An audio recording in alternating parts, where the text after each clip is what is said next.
pick of the draft into the Scion, it'll be Aatrox for Someday. Yeah, very quick Aatrox grab there. His first of the split. Someday was a really big Aatrox guy back when it was more popular. We haven't seen much, if any, Aatrox really this year. I think I remember like 1 game, maybe. Yeah, so there's 1 game and it was a loss. Yeah.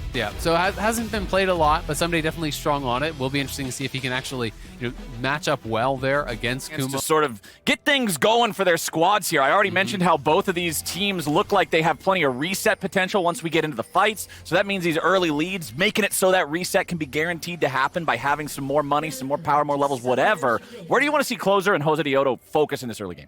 I mean, I think for Closer, you're probably going to be looking towards mid. If you're going to be playing Ignite Vex, this is a very aggressive setup here. Trying to play through that, I think, makes a lot of sense. I also think it's going to be more difficult to attack someone like Kumo unless it's stacking waves and diving, or even Johnson, who's playing with the cleanse. So I do think it's going to be a lot about playing around mid and trying to really get that kind of snowbally mid laner ahead. Because as you say, playing Ahri and Vex from ahead, you get that first reset. That is such a key component to the fight. Efficient in that way, or even just building HP early on is actually better for your survivability as well. So if he wants to scrap and have the healing cut for that, can be powerful.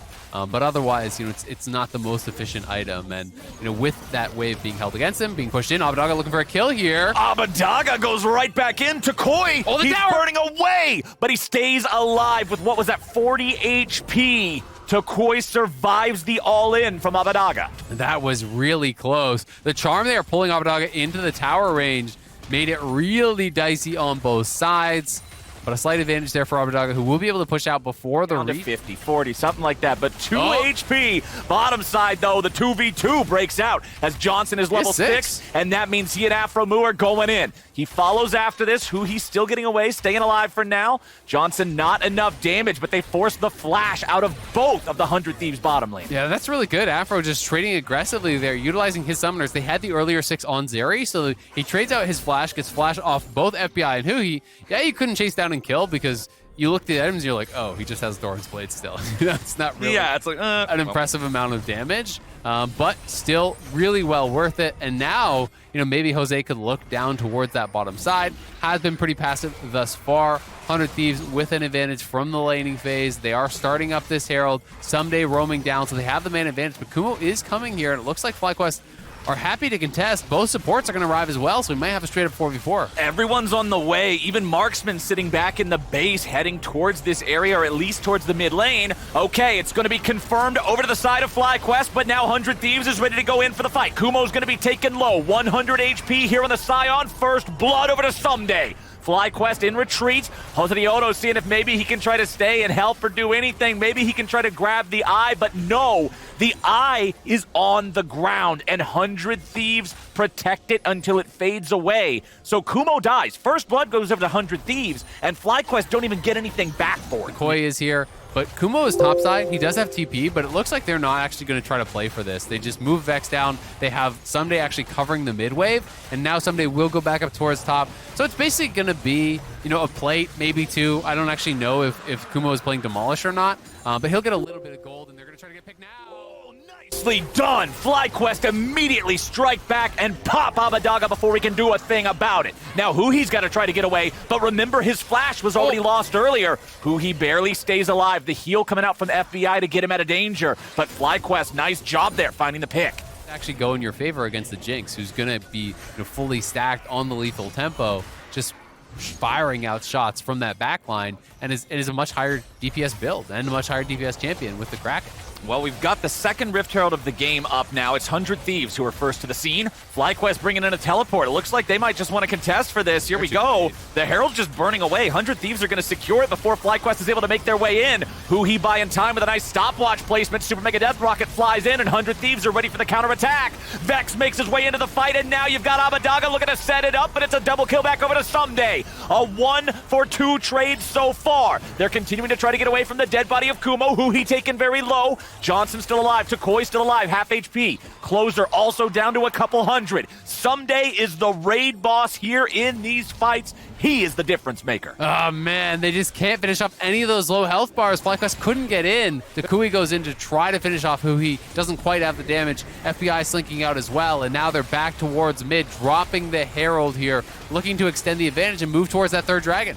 It's an AD carry and top laner kind of game based on these damage charts. Herald was summoned up in mid lane, but it got about as much value as the eyeball that was left on the ground. FlyQuest is able to defend, but Kumo's below half HP. FlyQuest, still all right for now. Huhi also dangerously low in the health department, but it's still all about someday. He will be the one keeping everybody from FlyQuest away. He will be the one who can make the largest individual impact here in these fights. And 100 Thieves are trying to wait for Abadaga's ultimate. It's almost up here, and now it is coming up. He can look for an engage over the wall if he wants, but they've already killed Huhi. JOSEDEODO taking a killing spree on that one. Huhi just gets caught by the Scion ultimate, and now Someday has to flash away. Even with his World Ender active, he cannot fight back against this FlyQuest squad that found their pick. They punished Huhi for being such low HP and being in a vulnerable spot, and FlyQuest will stop the Drake stack. And nicely done there by FlyQuest, capitalizing on that window of opportunity they had. Huhi relatively low in the river, and 100 Thieves don't want to fight without Vex ultimate, right? Popping out ultimates. You practically feel like you're just stuck in line waiting for him to hit you for half your health with his iframe ultimate that jumps over everything. You're like, all right,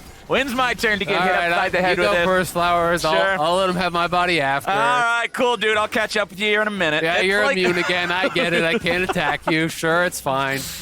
Yeah, that's it's not a good feeling to be up against, but for the guy piloting it, it just feels like, hey, the whole game is in your hands and you can take control. JOSEDEODO's in a great spot to be able to have. It's not one of those things where Scion is a champion that needed to have a very strong performance in lane and, you know, coming out of lane with a death or two and then having this 50 CS deficit just says, oh, no, he's useless. It's not like he's Jace or something, right? Yeah. He's going to be this meatball. He's going to be able to just itemize the incredibly effective tank items that it's scary to have to deal with this. You talked about Jinx being one of those champions that can punch through front line and be that big carry.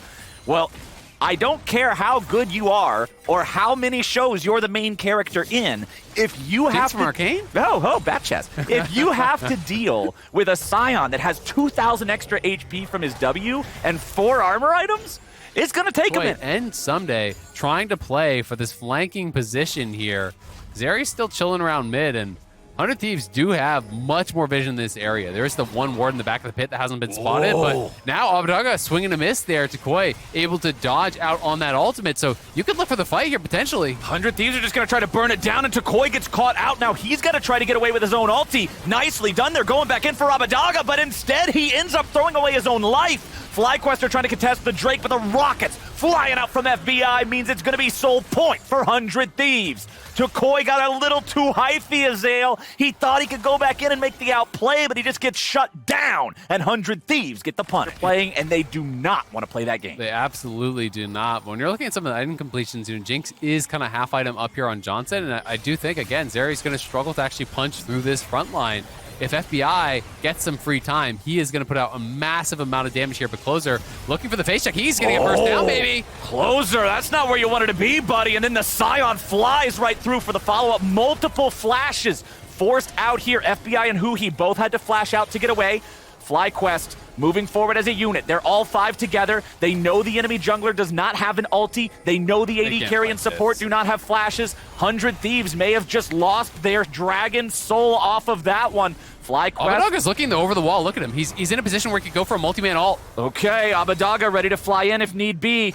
Drake at 3,000. Someday is in the pit. He will zone FlyQuest away and threaten a different angle. Closer's still here. Smite ready for both of our junglers. Solar Flare goes out after a move. Finds his fence line only under the crab, and there they go! Koi is already down, and FlyQuest will find themselves cut to pieces. Someday deals with multiple players on FlyQuest. He picks up one. Here comes another. Shutdown credit goes over to FBI for at least being able to take down Johnson and steal that one away from Someday. JOSEDEODO wants to fight back a little bit, but fight back he will not. Shut down for Abadaga, and 100 Thieves gets 4 for nothing. It's a clean ace here for 100 Thieves. They get Soul, they get Baron. The team fight positioning was so good for them, even though we saw FlyQuest forcing out those flashes early. The Vex over the wall ults in, gets that multi-man fear that he was looking for, timed very well with the Huhi engage, and then even able to use the reset to get away from the carries, to go over onto the Scion to bring himself to safety there. W back, and the W shield is just enormous, so unfortunately for Jose, he goes down and can't do anything about it. Huhi gonna get picked off here, it looks like. He survives! and the counterattack finds Closer a kill. Now Somedays made his way onto the front line. FlyQuest didn't have the damage to burst the Leona. They tried to do something to at least put the brakes on the 100 Thieves War Machine, but that machine just keeps chugging along down mid lane. Yeah, they're looking really strong here, and they even forced a flash off of Johnson from Abadaga's ult. He threw in that Vex ulti, and Johnson knew he had to flash it, couldn't actually dash out of the way. So bad goes to worse. Someday going to go top, push that in. You can see the waves moving in the right direction here already. 400 Thieves across the map. Waves pushing in here. Someday's getting top, going in the right direction. They have their squad mid to shove in this tier 2 as well.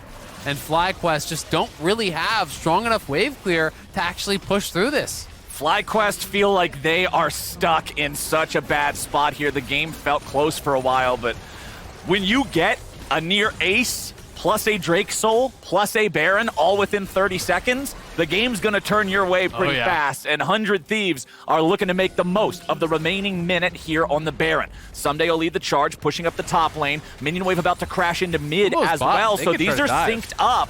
100 Thieves might just go for the dive. Johnson's going to get slowed down, and there they go. They pull him right back in with the chains, and now Afro Moo's going to be your second kill over to Someday. 100 Thieves just won the game. Abadaga will chase him down with the ulti. It's only Takoi left standing. Everybody else falls to pieces. FBI tries to chase him into the fountain, but doesn't quite have the damage or the range. Nice charm's going to pull the 100 Thieves 80 carry in for a quick shutdown, but unfortunately, it is too little, it is too late, and 100 Thieves, off the back of that massive fight for the Drake Soul, are going to earn themselves this win. They're going to get themselves back in better shape compared to yesterday, and they're going to take down FlyQuest 32 minutes into the game. That laser was the MVP, and it still don't matter. 100 Thieves get the win. Nicely done from 100 Thieves. Some really strong team fighting, and I've got to say, an incredible game from Someday. Really strong laning phase there, able to actually create a massive advantage and then translate that into the team fights, into these skirmishes around Dragon as well.